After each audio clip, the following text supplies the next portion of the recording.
Hello everyone. My name is Marty Haught for those that are hearing the recording, because the rest of you know who I am. They're here. This is a talk that I gave at Traversal Conf 2 weeks ago, and it's a talk that I just put together. So this is this is the second pass I've done on it, and I have already, after, of course, this is the thing that happens after you give a talk, you realize all the things you want to change. And I have done none of that. So this is exactly the same talk with the exception of one picture change that was given at Traversal. Taking lead, we're going to be talking about leadership and how you can use leadership without being in a formal position of being a manager or a leader. So we're going to start and talk a little bit about me. I will warn you, there's going to be some pictures of me at various stages in my life. And I have a long and interesting history with leadership, and it really starts with me as a baby. I came into the world with definitely plans, and I was going to act on them. So I had I don't think there was any concern with fear throughout my life, or with sort of the drive to take action.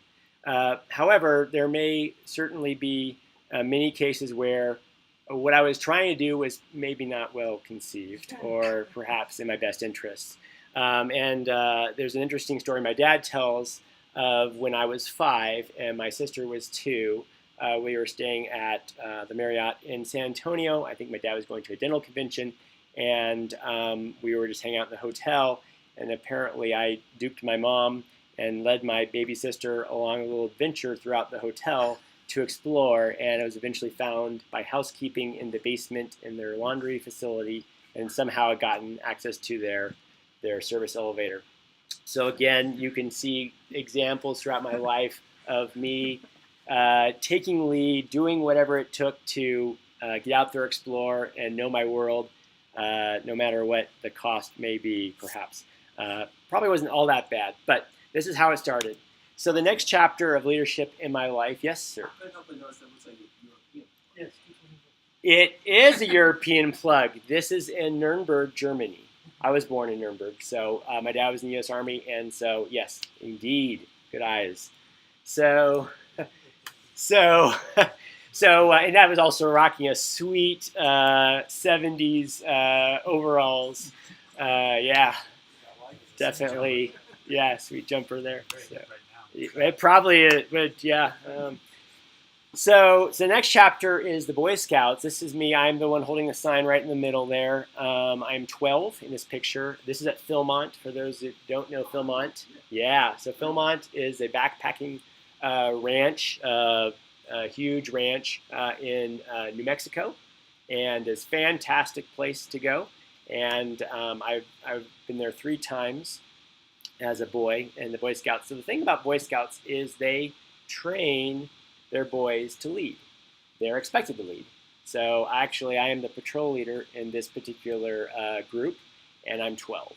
And I'm in charge of these other boys and given responsibilities. And the Boy Scouts do have a formal leadership training they give the boys. It's appropriate for their age, but basically you are thrust into the situation.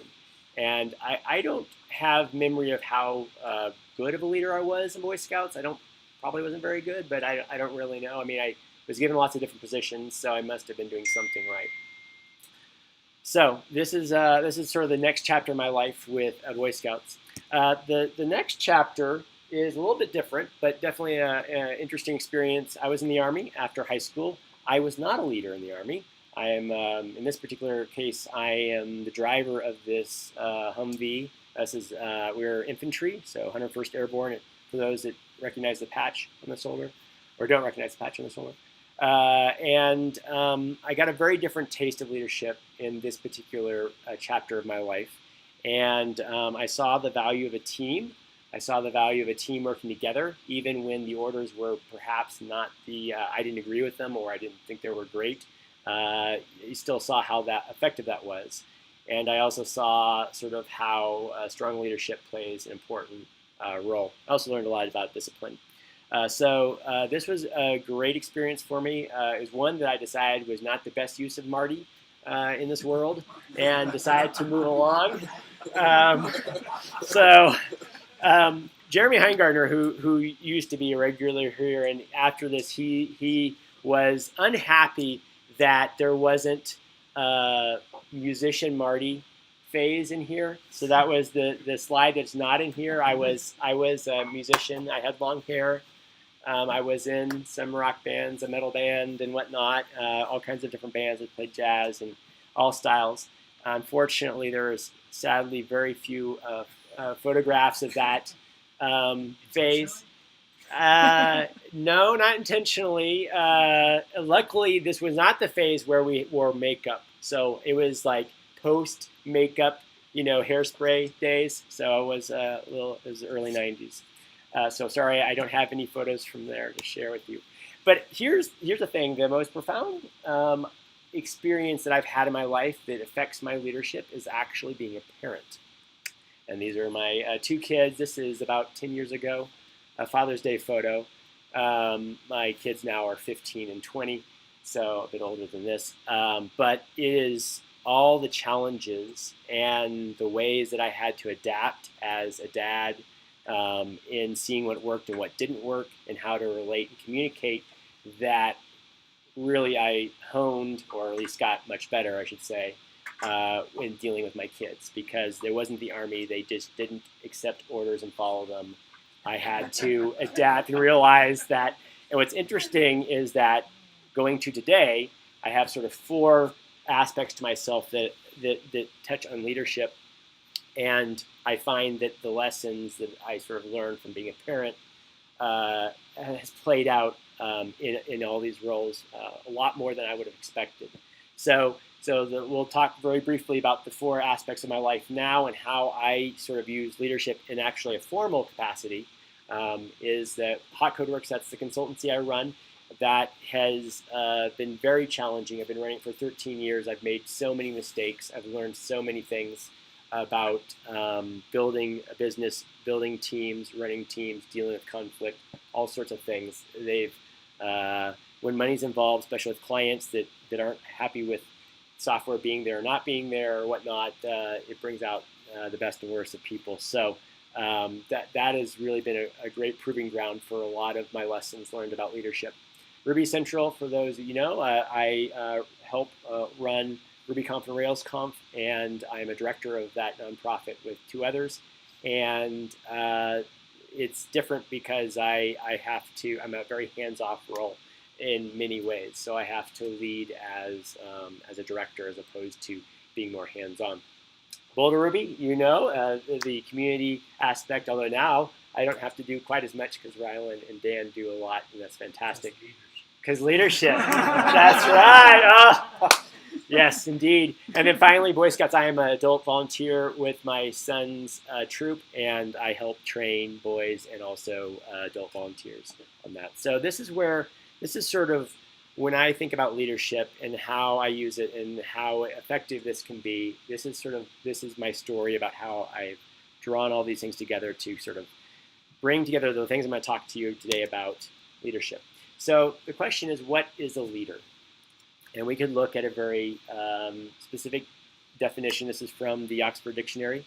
And this is a fine definition, but it's not terribly useful. We could look at some examples of leaders. These are iconic leaders. And you can see that leaders really come from all different kinds of places, backgrounds, and really positions. Some are formal, some are informal, and they have maybe a mandate, maybe they don't have a mandate, maybe they're creating their own mandate. But if you think about this, leadership can come in all these different forms. We have some other iconic examples that perhaps you don't want to emulate, or that maybe we would say these aren't leaders, or they're not good ones. These are bosses that maybe we don't, that we like to make fun of. But these are all forms of leadership. And so in thinking about what is sort of a definition or a useful definition of leadership that we can look at, I found this recently, and I think this is a fantastic place to start. And so I want to highlight a few things here.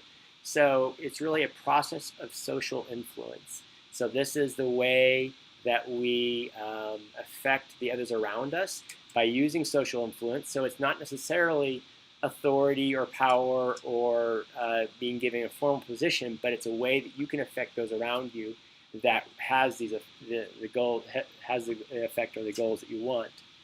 So the other piece here that I like is that it maximizes the effects of others. So we're sort of referencing a team and how we can improve or make that team better. And so this is where this is how our sort of social influence is affecting the team. And then there's a goal involved. So there's a purpose. We're going for some reason. There's something we're trying to accomplish. And that, when you bring all these together, that is leadership. So my takeaway is this: that you can be given a title or granted authority doesn't make you an actual leader, or doesn't make you a good one. So it has to be earned. It cannot be given. And thus, anyone, whether you have that position or not, can actually do this. So there are many paths to leadership. Mine started with sort of this intense curiosity and drive and fearlessness to do things, and it led to where I was willing to take risks, and I didn't mind getting in front and possibly making a fool of myself or messing up. I didn't have that I had that confidence. I didn't have that fear, and that allowed it, made it easier for me to go out and do these things. But that doesn't mean that everyone who wants to be a leader needs to do any of that, because you can approach leadership in lots of different ways. You can lead from behind, you can lead from the side, servant leadership. These are all different forms of how you can be a leader directly. So I want to make this a little more concrete for you all and talk about what does leading in software look like. So if I'm thinking about a technical leader, these are things that come to mind. This is meant to be a definitive list, but these are sort of the things that I think of first. So the first piece is you have knowledge of software development. So you actually know how to build software. That could be the process, that could be actually the architecture of how you build systems, of how you write methods, all those pieces. So that's obviously, in a technical sense, that's important. The other thing that I expect a technical leader to do is to make technical decisions. It seems kind of obvious, but you could have a group of people, and ultimately, if they need to sort of go in a direction or take action, a decision has to be made. And so a leader is going to step up and make sure that decision is made. It doesn't mean that they make it unilaterally. It could be sort of driven by consensus. It could be a group sort of evolution of ideas. But ultimately, a leader makes sure that that decision happens in the end. The other piece that I think is really important is that this leader communicates both internally inside their team, but with other teams that are outside of their group. So it could be users, it could be other aspects of the business, it could be investors, or the community at large. Maybe if they're doing something with open source. But the internal piece is, how does the team communicate? How do they relate? How do they get things done? And the technical leader makes sure that that happens effectively. Mentoring, I think a lot of us at this point in the industry talk a lot about mentoring, and it's a well-established concept that we embrace. But that maybe 10 or 20 or 30 years ago, mentoring wasn't used so openly and so commonly. But I think that mentoring is something that leaders definitely do. And then finally, they set a good example. So these are all the things that I expect of a technical leader. And it leads me to an interesting sort of thought that I've had in the last 5 or 6 years, which is, what is the difference between a senior and a mid-level developer? And here are some of the things I came up with. One is, I don't have to tell a senior what to do. And what I mean by that is that once a senior's been given a direction, once they've been given a goal to work towards, I don't have to tell them about how to go about doing that work. They know how to do it, or they'll figure it out on their own. The other piece is, I trust them to do it and do it right. I think that's self-explanatory. The next piece is, they'll know, I know they'll work effectively with the team. So they won't go off and do it on their own. They will work with the team, and they'll make sure that it happens. And if something comes up, and we know that issues always do, they know how to handle them. And I guess ultimately, this final piece is sort of a summary of it all. I don't have to babysit them. And when I think about sort of the underpinnings of all these pieces, it's leadership. Because a leader is going to take care of all these things. That's what a leader is going to do. And so a mid is someone who hasn't really developed those leadership abilities, or aren't comfortable in using them in this setting. So when I think about taking lead, and sort of now we can talk about, well, how do you take lead? What does that look like? The thing is that as an individual contributor or even a junior programmer, you can cultivate these skills, and we're going to go through those ways now. So the first piece is leading by understanding. And the fact is we're knowledge workers. What we know, our know-how, is so crucial to being effective in our jobs and effective in our goals. And the first piece of this is knowing the purpose of what you're doing. So this is sort of understanding the big picture. This is what's the goal of your team, of your business, your users, what are they going for. You need to have an understanding of this. If you don't have this, you need to find out. Because how can you make decisions? How can you guide your work if you don't have these answers? Because ultimately you would then be taking direction from others and you won't know to question some of that. Some of the things I've seen happen on projects over the years is that mids will get into the weeds and they won't realize that what they've been tasked with perhaps has flawed judgment or rationale behind it, and they won't question it, and they'll just blindly follow that. And at some point, hopefully, they catch on and they think, well, wait a minute, maybe let's take a step back. A leader or someone who understands their purpose is going to ask those questions earlier, and they won't let it get that far. And the thing is you can ask these questions at any level. You don't have to be someone who is the tech lead on a project. You can have those questions as a junior. The second piece is knowing yourself. And Joe's sort of touched on this a little bit as well. This is the self-awareness. This is knowing who you are, your limits, how you learn, right? How you communicate with others. These are all important things because if you aren't aware of who you are and how you interact with your team, you're not going to know ways that you are negatively affecting those around you. And so here's a few sort of suggestions for ways that you can kind of grow this. This talk was fairly limited on time, and really all the stuff I'm covering could be hours if we were to really get into each piece. So this is a little bit of an explore on your own, but I do want to stress that having that self-awareness and working on it is going to be really, really important. It's going to sort of provide a base for you as you go forward with all of these pieces. So, and you do have to be honest with yourself. The thing is, people know this about you. They know your strengths and your weakness and how the things that you struggle with or how you maybe communicate or however it might be. They're going to see all that. So you're only fooling yourself if you aren't being honest with yourself about these things. The flip side of this is knowing your team. So you have to know who they are, what they value, how they prefer to work, communicate, learn, all of these things, because these answers will allow you to be more effective in your interaction with them. And so just like you need to know yourself, you need to know your team. And the final piece here, and I almost didn't put this in the talk, which it seems sort of obvious to me, but I wanted to keep it in just because I think it's worth touching on, is that we have to stay current. Our industry moves so fast that things change, and if you aren't learning and you aren't understanding what's changing around you, then you're going to be at a big disadvantage in terms of making any sort of decision or being part of team discussions about things. So this is understanding the trade-offs of the technology, the tools and processes you use. So I guess the first piece is you do understand those trade-offs, right? There's no yeah, this is silver bullet, always use this, never think about it. No, there's always trade-offs, and it might be in your experience or in a certain type of use, a technology or approach is like a slam dunk. It works almost every time, but that's not universally true. As you work with different sectors, you're trying to solve different problems technically or whatever it might be, different languages, that these things will change, and you have to understand the trade-offs of all those pieces.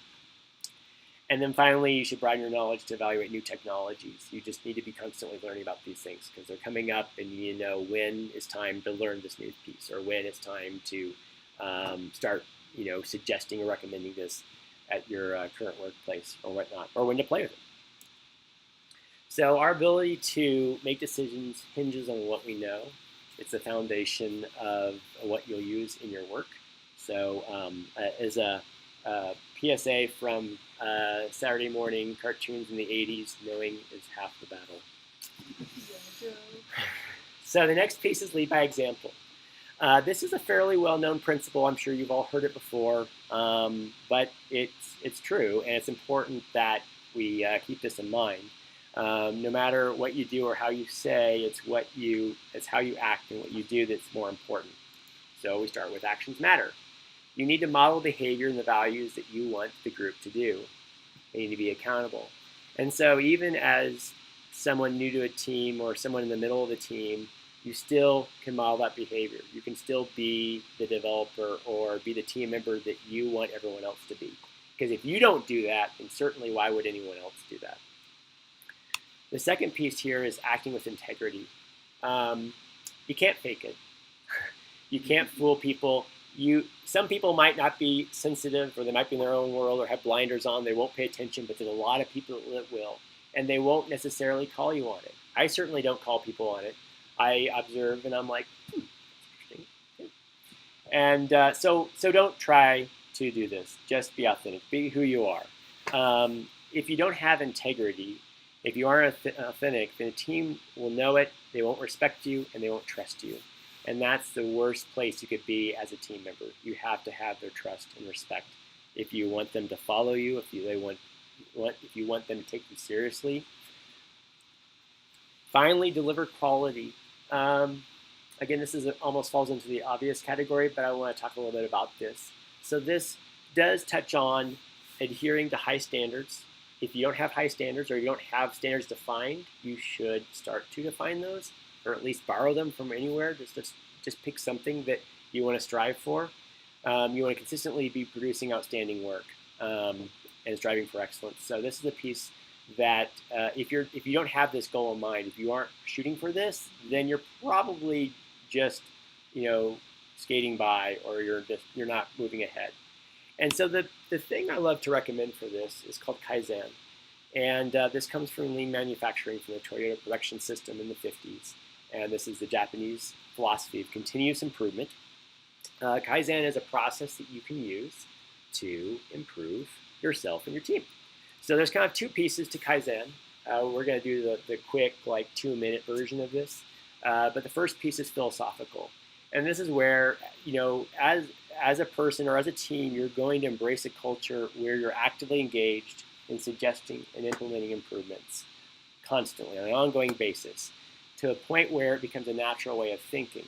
And what's interesting about this, when I discovered Kaizen, I think in 2009 is when I saw its first reference, I was like, this is how I've always been. I've always looked at things and thought, there's a better way we could do this, or I wonder if that would be an optimized way of whatever. And unfortunately for me, I was the kind of person who would say whatever I was thinking earlier on. And I thought that this would be welcome, that they would happily accept my observations about how to improve the way they were doing something, or that was flawed or whatever. Turns out, no, that's not true at all. And luckily, I learned that I don't have to share all my thoughts with people, even if it might make it better. They have to be receptive to that. So it's interesting because that's Kaizen essentially. Yes, sir. Before or after? It was after the Army. So the thing about the Army was I viewed the Army as a game. And I'm like, I can outsmart all these people. I understand what they want. And I can just play the role of soldier even if I think they're full of shit. It didn't matter. So I also, you see this, you're like, Private, you just talk to me, do push-ups, be your face or whatever, I saw others who weren't very smart, getting in trouble, and they paid the price. And so it wasn't until later when I was getting into programming and I'm like, oh, they're trying to solve this problem. Hey, I've got a solution for you, this, and this, and yeah. So the other piece of Kaizen is action. So the Kaizen action or the Kaizen event, it's fairly common sense, I would say, but they have this 4-step approach. It can be this is the basics of it. It can be a little different, but ultimately you plan out, what do you want to do? Identify what you want to improve and identify the approach you're going to take. Then you do it. So I think also in step number 1, you also figure out how to measure how it's going to be improved. But number 3, and very important, is you collect and evaluate. This is like the scientific method, right? You like, what's the hypothesis? Okay, let's do it. Did it work? Did it not work? And then finally you adjust. The act piece is when you are sort of taking the data, thinking about what you could do to make it better. Is it good enough? And sort of rinse and repeat. So this is essentially what Kaizen in action looks like. But I think the most important thing to hear is that this is intentional. You are intentionally setting out to improve, and you're following a process that is not just like, I want to improve or whatever. Like, I changed some things. I think it made a difference. Like, no, you have to actually measure and get feedback and know that it made a difference. So that's Kaizen. So I think closing this section, one of the greatest ways that we can influence our team and make things better is by setting that example. They're going to want to follow you. They're going to want to be more like you, and that is a great way, even as a junior program, to improve. So the third piece here is leading by taking initiative, and I kind of consider this the intangible category. And this is one I think separates a lot of team members. Over the years, the folks that I've seen excel on various teams are the ones that do these pieces. Sometimes I hear this called like going the extra mile. So the first sort of grouping of this I call the nothing gets missed category. And this is the idea that you're looking out for things that need to be done. You're not waiting for people to tell you to do something. You'll speak up, or you'll point out something's an issue or maybe needs to be addressed, or you'll just do it. This is sort of like you see the floor is dirty, so you grab the broom and you sweep it up. You don't just say, oh, yeah, it's dirty. Someone's not doing their job. Well, I guess we'll be dirty around here. Like, no, it's like you just get it done. This is avoiding the not my job response. If you ever work on a team or work with groups of teams where you have people saying that, it might be true, but if everyone does that, then it never gets done. And a leader is not going to let that happen, because ultimately a leader knows they have to get this problem solved. They have to ship it, whatever it might be. Somebody has to say, that is my job, and we're going to get it done. And the final piece is that no job is beneath you. Like, I don't mind if like the table needs to be cleared or dishes need to be washed. I will totally do that. Like, it's not a big deal to me.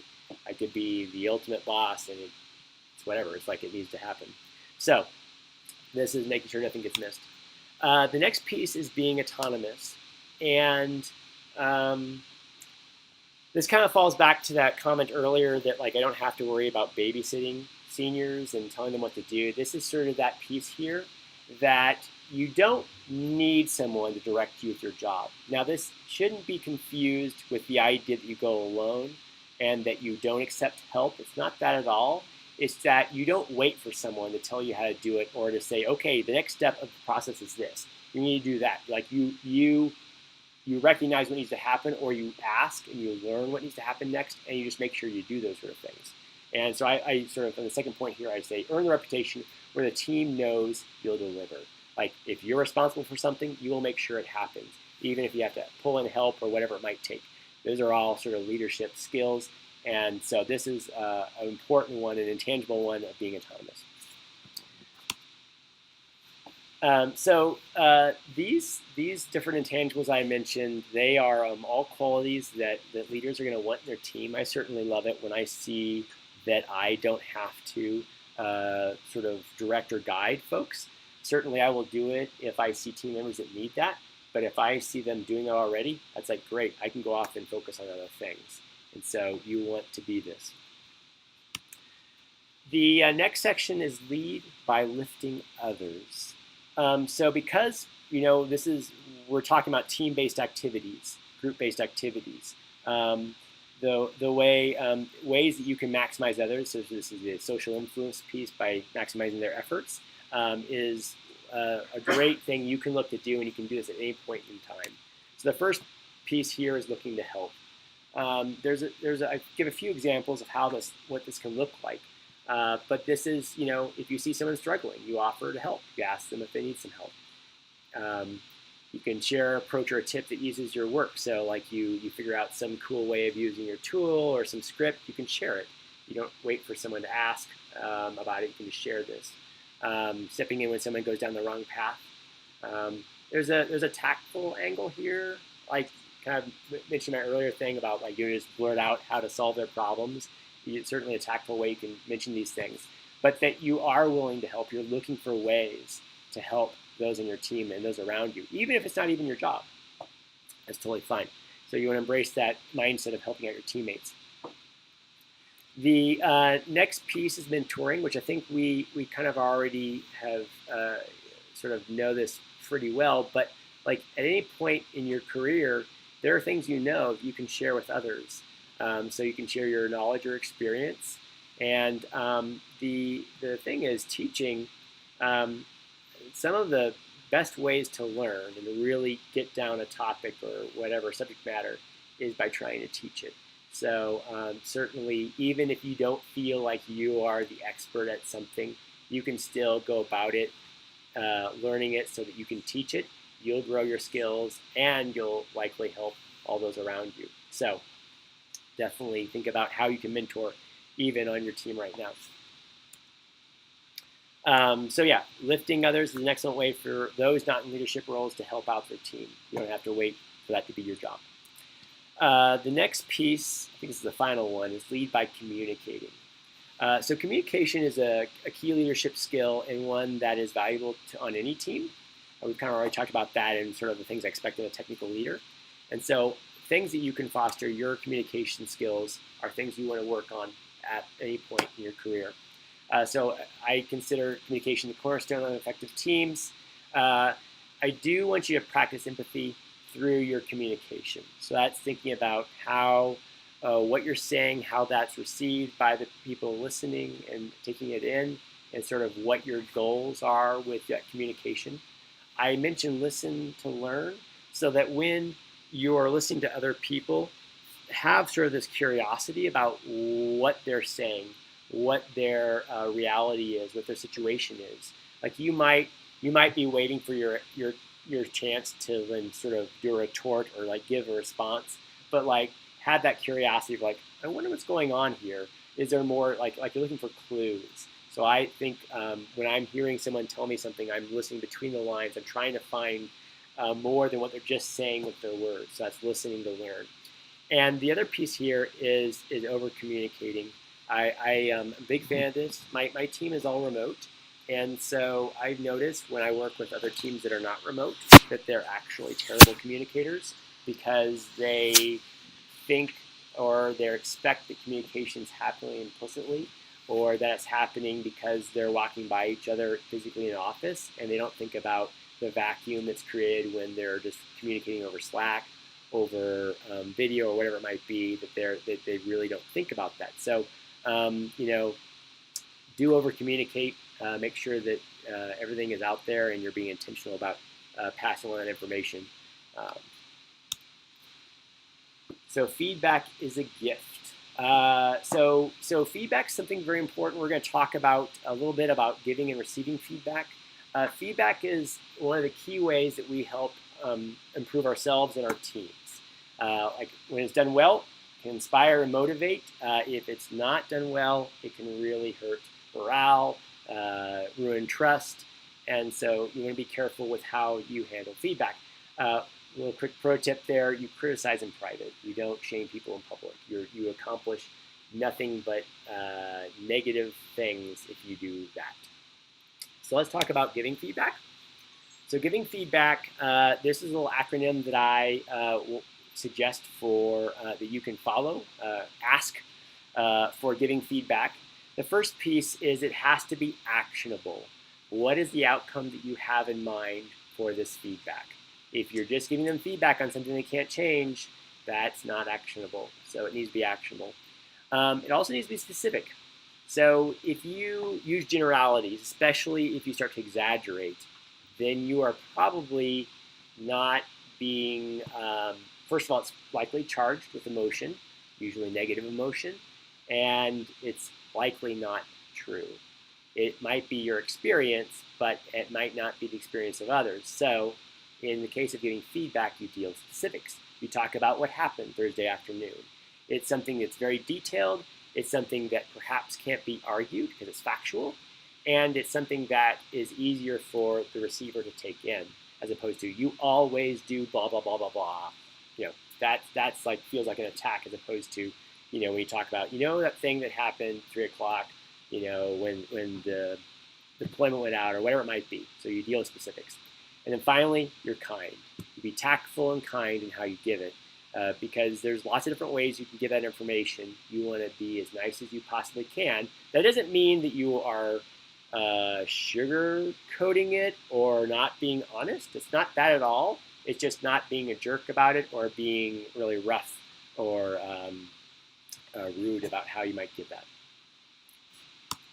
So for receiving feedback, the first piece I would say here is that this is about self-awareness and being open to this sort of thing. So again, we have another acronym here, ACT. The first piece is accept. This piece is about body language. It's about your attitude. If you recognize that, let's assume that the person giving feedback has your best intentions at heart, and this is not some sort of nasty little attack, backward compliment or whatnot. So in this case, take that sort of position, and that they're trying to be helpful. And hopefully, if they're following the previous slide's advice, it won't be a big deal, but probably they're not. And so the first piece here is show that you're open, you're receptive, and that you're interested in this feedback. The second piece is called clarify. I'm going to touch on this, but you want to use active listening to fully understand what is coming in. It's pretty easy when you're taking feedback, especially negative feedback, that you're going to go into a defensive position. You're going to start filtering what you're hearing, and you're probably already thinking about your defensive response and how, like, your excuses and how that's not you or whatever. You want to suppress that and just try to take everything in, just be a sponge. So that use active listening for that piece. And then finally, thank. You want to thank them for providing that valuable feedback, because most likely, if it's sort of a critical feedback, it's probably very tough for them to get to this place where they're willing to give you this feedback. So here are two sort of sides of the feedback coin here that you can start to practice to be better at giving and receiving feedback. There's a book I want to plug here called Radical Candor that talks about this, a lot of this sort of very frank communication. And I love this graph, so we'll talk a little bit about this. So the axis here is that you care personally and you're willing to challenge directly. So the upper right is where you want to be. It's where you care about someone. You're going to be as tactful as you can, but you're going to tell them that they're screwing up. Or you're going to tell them what's going wrong. You're not going to lie or avoid that. So that's where you want to be. They have these different quadrants. Actually, the worst one is the upper left, ruinous empathy. This is where you care about someone, but you're not willing to challenge them about it. So this is like, they're really screwing up the job, and they're your bud, and you're not willing to tell them that. And the reality is, eventually it's going to come out, and they're going to be like, why didn't you tell me? Why didn't anyone tell me this was happening? Because they clearly couldn't tell themselves. So anyway, Radical Candor, it's a book that if you want to get more into that, I recommend that you get out. So the thing I'm going to tell you here, though, is though I've thrown this all out there, and I've thrown it out very quickly, I'm not suggesting this is easy. It will take time and effort. You have to be intentional about it, and do it one step at a time. So you have to start somewhere and work towards this. And so I have this. So if I could hop in a DeLorean and Marty McFly my way back to the '80s, when I could see teenage Marty or 20s Marty, it would be rough. Like, I was not a great leader. I didn't do a lot of these things back then. But over the course of time, I did work on these things. I did a lot of personal growth and got to where I was aware of these things. I was working on it, and I got to where I was way more effective in these things. So we all have this where we start off and we're not there. But if you don't acknowledge these things, if you don't work towards them, you certainly won't get there very quickly. And here's the other thing that I sort of realized as I was putting all this together is that being a good leader is also really being a good human. So whether or not you aspire to be a leader, be in a management position or anything like that, all of these skills, like if you think about all the things that we talked about today, like wouldn't you want that person on your team regardless of what position they have? Would you want that to be the person around you? I think the answer is yes. So there you go. So be a good human. All right.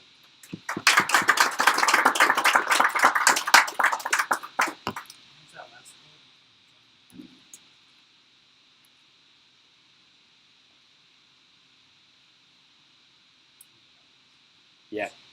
Let's see that is. Any questions? Yes. What major changes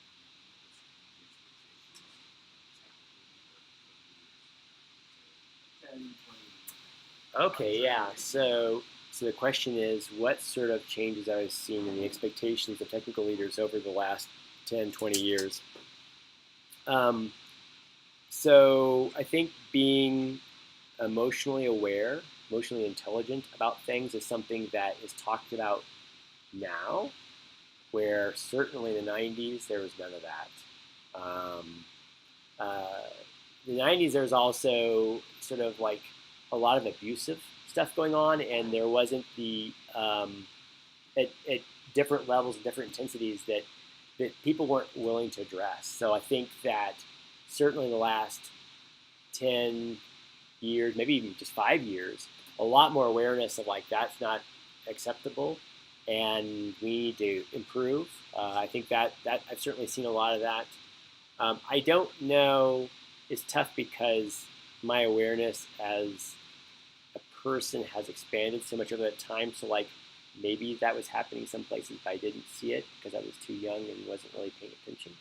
But I think that's certainly the conversations. It seems like there's a lot more talk about it, and people are sharing more information about it. It's certainly a lot more accessible to find this stuff. Like, I mean, it's amazing to think about, like, back in the 90s, you would have had to have found the books, and you'd had to, or gotten the video courses or something like that. And now there's, like, YouTube videos galore that, you have to make sure they're not full of shit. But, like, that there's so much great content out there that you can access for free and sort of, like, learn about these TED Talks. I mean, the TED Talks are fantastic for a lot of that. You can get woke on YouTube. You can also be radicalized. Yes. It's the same word. It's the same word. Right. Depends on which side you're looking at. Yeah. All right. Any other questions? We're good? All right. Thanks, everyone.